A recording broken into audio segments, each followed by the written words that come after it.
Do you know about the freedom fighter hiding in your living room? Look up. It never marched in protests, but in its own quiet way, the ceiling fan freed Indians from one of the smaller but real oppressions of the British Raj. Before electricity, staying cool in the tropics meant relying on architecture evaporation and human labor. Wealthier homes had courtyards, verandahs, and jhalis to coax the breeze through. But in colonial clubs and mansions, the real work was done by the punkah wallahs. These were Indian servants pulling ropes all day to swing enormous cloth fans. Imagine spending your entire life tugging at a rope just so that someone else could sit in comfort. All this began to change only in the 1880s when Philip Diehl, a German-American engineer at Singer, adapted their sewing machine motor to spin blades overhead. The first electric ceiling fan was born. And by the early 1900s, these fans reached India. At first, they were colonial luxuries in railway waiting rooms, clubs, and bungalows. But crucially, they replaced human muscle with a motor. No more punkah wala sweating in the corner. In the 1920s and 30s, companies like Crompton began producing fans locally.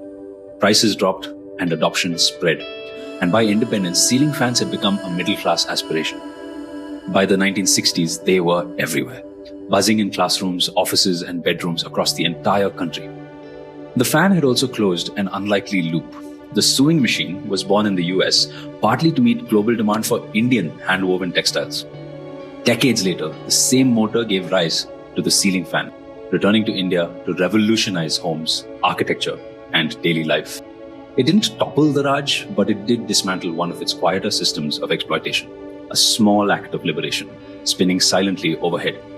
And the story doesn't stop there. The ceiling fan reshaped our cities too. Without it, dense apartment blocks and deep floor plans would not have been possible. A cheap, motorized breeze made interiors livable. Unlike the air conditioner, which stayed aspirational, the fan was truly democratic.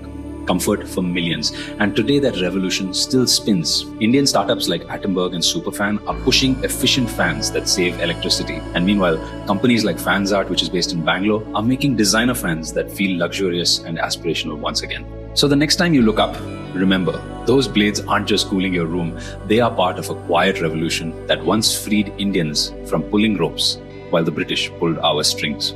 And if you enjoy uncovering stories about design hidden in plain sight, follow me at Tall Stories, because revolutions aren't always on the streets. Sometimes they are right above your head.